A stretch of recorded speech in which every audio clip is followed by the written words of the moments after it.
People of the internet, is Adam Leak Aaron. Couple things before we get started with this review. One, I know it's late, my apologies. Two, thank you for everyone who saw my Team Sonic Racing E3 trailer reaction. In one day, it's like, last I checked, it's at 87 views, which I think might be one of the fastest, growing videos like on my channel, I think, ever. And also, this is something I want to get off my chest for like a couple weeks, but with wrestling and Monday Night Raw, the reason why I'm starting to kind of push myself with my wrestling content a bit, make more angles that make sense, better characters, better writing, all that, is because Monday Night Raw is an absolute disaster. I haven't seen Raw, I'm not planning on it, but from what I've heard and the segments I've seen, it's been a total dumpster fire. And nothing has changed since, April, so for people watching Raw, I'm so sorry. Ugh, that's awful. Anywho, review time. We're doing a movie that originally people thought, really? Why? But then it came out, and then everyone was like, it's okay, I guess.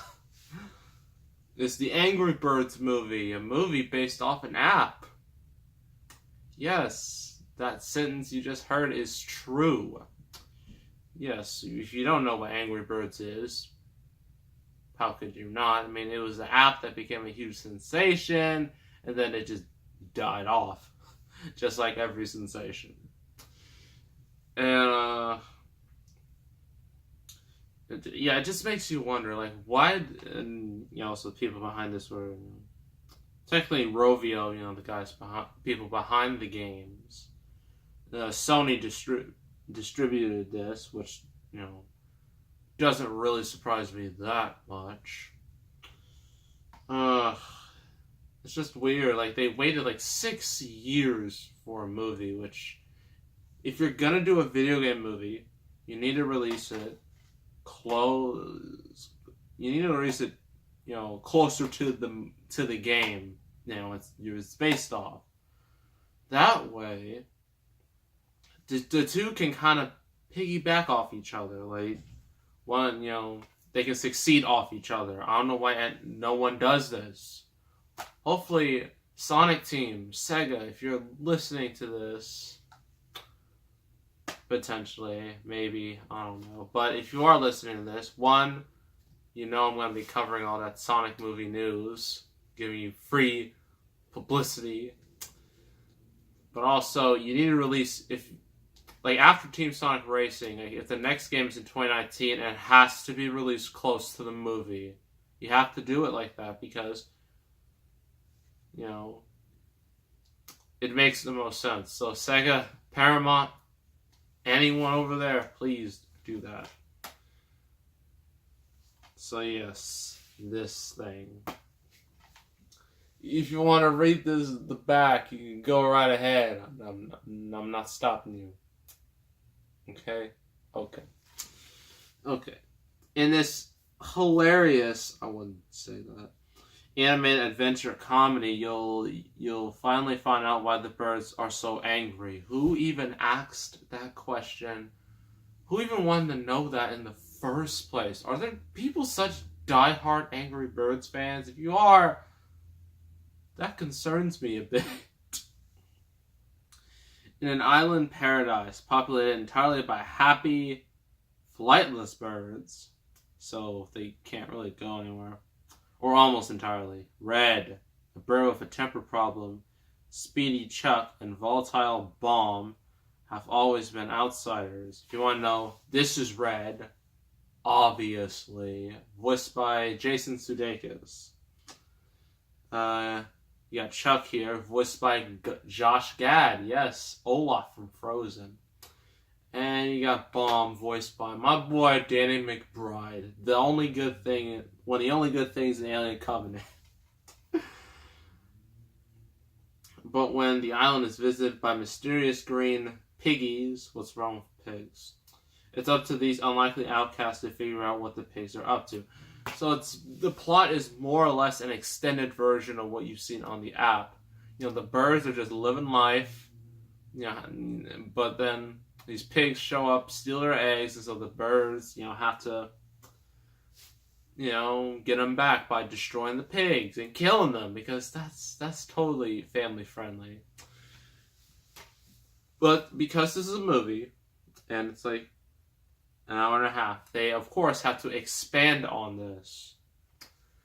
And so they have to add characters. Our main one is Red. I mean, when you see Angry Birds, when you see like the app on your phone, one like the main bird you see is Red, the red one, and that's our main character, obviously.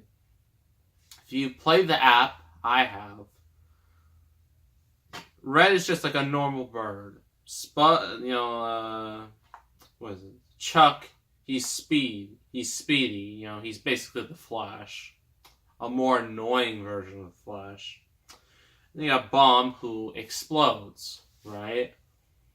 Simple like that. So in this movie, Red was originally he was a decent guy, but he had like an incident. I think he was trying to deliver a birthday cake, but then he just went through like a whole bunch of shenanigans, and I think one of them had a somewhat inappropriate joke where I think he hid an egg, and then the egg hatched, and then the baby thought that Red was his dad. I'm just like, wow, Sony. Wow, writers. How many writers were on this? One. John Vitti. Wow, I can't believe you put that in a kid's movie. That's... Ooh. But, everything just starts to piss Red off, and then he just snaps, and then he has this anger problem. And everyone else is just happy, just all fine and dandy, which is just, no, that wouldn't happen at all. So because, Red is so angry, he's kind of shunned by everybody, or at least he shuns himself from everyone. So, but eventually he has to go to anger management, and that's where we meet Chuck and Bomb. And also, I forgot this bird's name. It's the big red bird. The bird that, if you play in the game, he will destroy a lot. Funny thing is, you will never believe who he's voiced by. It's voiced by Sean Penn. Yes, Sean Penn voices this giant bird. This bird doesn't even give a sentence, not even a word. He just That's all he does. It's just crazy how he voiced him. You would have never thought. You would have never guessed in a million years it was him. So yes, Red meets Chuck and Bomb.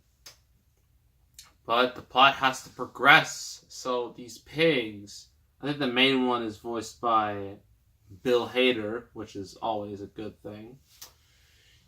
He leads his random pigs, green pigs. And of course, all the birds are just like, okay, whatever, these guys seem cool. Red's just like, I don't like these guys. And then the birds are just like, that's discrimination. You're judging them before they even do anything. Shame on you. That's basically what they did. I think they haven't... I forgot. This movie's kind of blurry, except for a couple details, which I will get to. I think there's a big old celebration for these pigs, and then Red, of course, being the movie hero, ruins it. And of course, he's trying to tell the truth that these pigs are up to no good, but of course, everyone is a moron and is just ignorant to him. And they're just like, you're stupid. No one listens to you. No one likes you. You're unlikable. Get out of here. But, so, yeah. Eventually, Red, Chuck and Bomb, mainly Red, figures out that, the pigs are stealing the eggs for some reason. I don't know why they would do that. That honestly bothers me in the in the game too. So our heroes, our trio, they have to, well, first they have to find the mighty eagle, because everyone on the island just straight up worships this mighty eagle like it's their savior, their bird savior.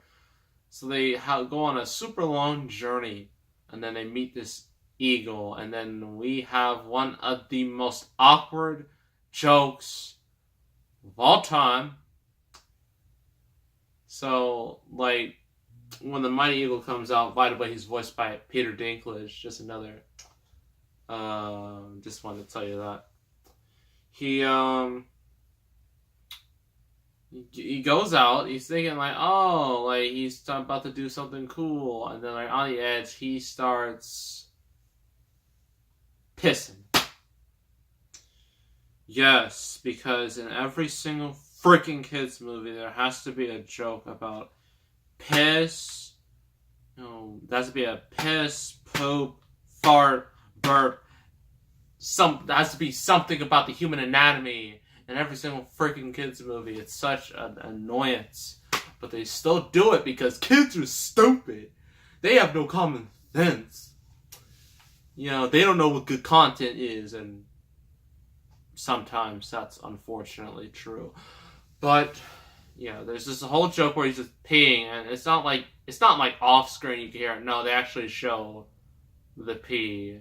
They don't show it's his mighty package. Obviously, it's PG. You can't go that far, but they do show him his pee, and it just goes on for way, way too long, and it just makes you super uncomfortable, and you just want to turn off the movie and just lie in a corner and die.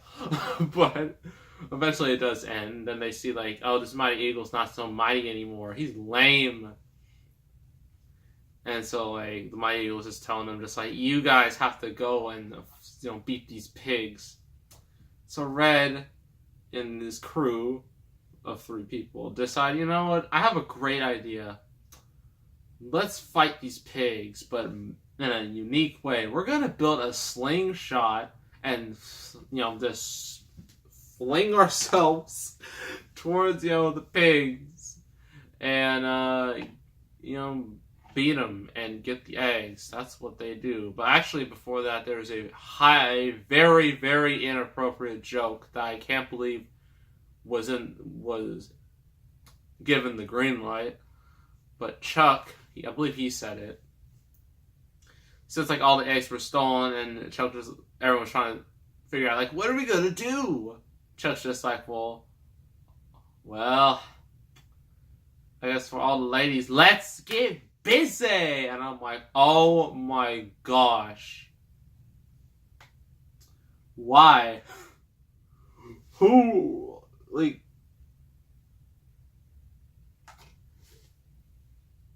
that's almost just as bad as when the Cat in the Hat movie, he had, like, a garden hoe, a garden tool, and then, like, when he botches it, he's just like, dirty hoe, and he smiles, and you just want to just die, and you just feel your soul dying, you just feel it just crumbling. The same thing happens here, and yeah, it's a fantastic moment. But then, the birds, and admittedly very entertaining final act, they just destroy all the pigs' palaces, and then everything's they, of course, rescue the eggs, everything's all good, the end. Pros and cons. Pros. The voice work is pretty solid, considering who they got. They actually got quite a number of comedians in here. I mean, Jason Sudeikis, Dan McBride, Maya Rudolph, Kate McKinnon, Keegan Michael Key, Bill Hader. They got a good amount of talent, comedic talent on this, and I think that was for the best, because this movie is supposed to be comedic. It's not supposed to be a serious, deep movie. This is Angry Birds. If Angry Birds was a deep movie, that would be really strange. I'd probably watch it, but yeah. The animation. This movie's on the cheap side when it comes to animated budgets, kind of like an Illumination territory when it comes to animated budgets. And it still looks really good. It looks great considering how much it costs. I think it costs like a little over 80 million. And the fact that it looks as good as it is, because like the environments are really, the environments are nice. Like the character designs, like see in the Angry Birds game, they didn't have arms or legs or technically wings. Or feet. They didn't have any of that. So, of course, they have to add that to this movie or else it would look really, really weird. It would look like VeggieTales. And no offense to VeggieTales, but seeing them just grab stuff with no hands, no. Just no. So, I'm glad they, actually put, limbs on these birds. And of course, like the final act was just all that destruction, whatnot. It was honestly very entertaining, and it definitely made the movie ultimately worth it in the end. If you're gonna buy this movie, even if you got to sit through a lot of cringeworthy jokes, the end you might be like, "This is all right. I like this final part. It's pretty good." And also, special shout out to this movie because with all the failures of video game movies, one of the major problems with them, one of the reasons why a lot of them don't succeed, is because how they're marketed. Either they're severely under-marketed, or they're not marketed, the marketing is bad, right? Like, they just try to, instead of catering to the fans of the material, they try to cater to, like, the most casual audience possible, and it just turns off the fans. But then, like, when you try to, go towards the fans, the casuals are turned off. It's bad. That's one of the reasons why Prince of Persia failed, because Disney didn't know how to, like, when it comes to marketing these type of movies, you need a balance. Fans and casuals.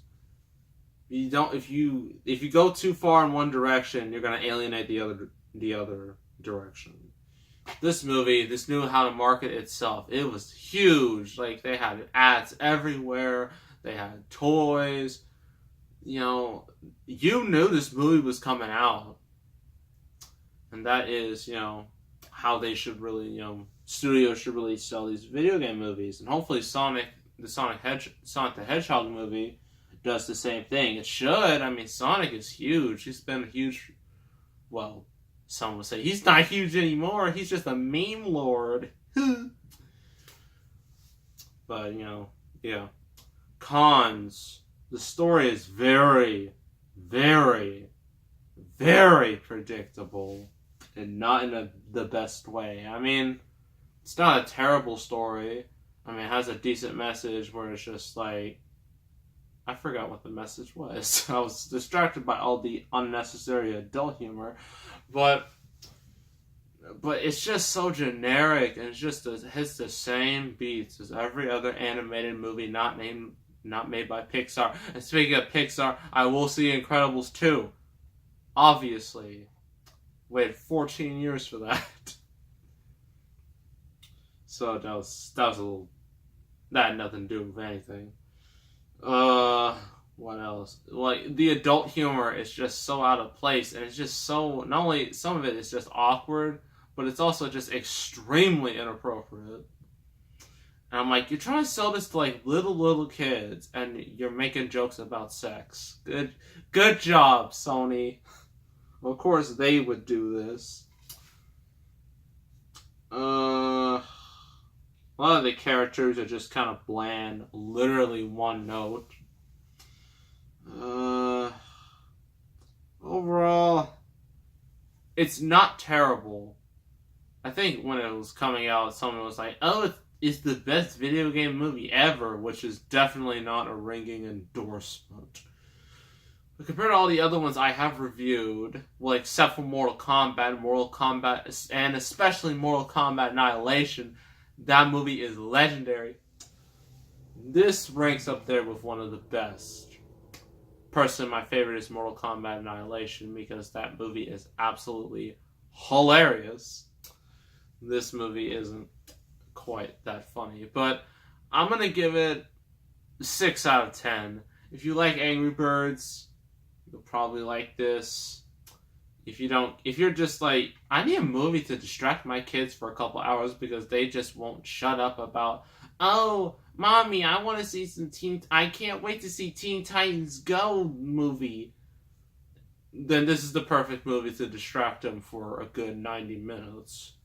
So yeah, that's the Angry Birds movie. Next review is a Martin Scorsese movie. However, believe it or not, although Scorsese is well known for making dark, profanity-laced, violent, somewhat comedic movies, he made a kids movie. Isn't that amazing? Just like how Zack Snyder, the man who did 300 and Watchmen, he did Legend of the Guardians. Martin Scorsese made Hugo. And although the movie was a bomb because it had such a friggin' big budget and bad marketing, good job, Paramount. But it still got nominated for a lot of Oscars. I think it won a good number of Oscars. Yes, we are doing Hugo. That'll be the next review. So make sure to subscribe, like this video, leave a comment, and I will see you all next time. And I am out.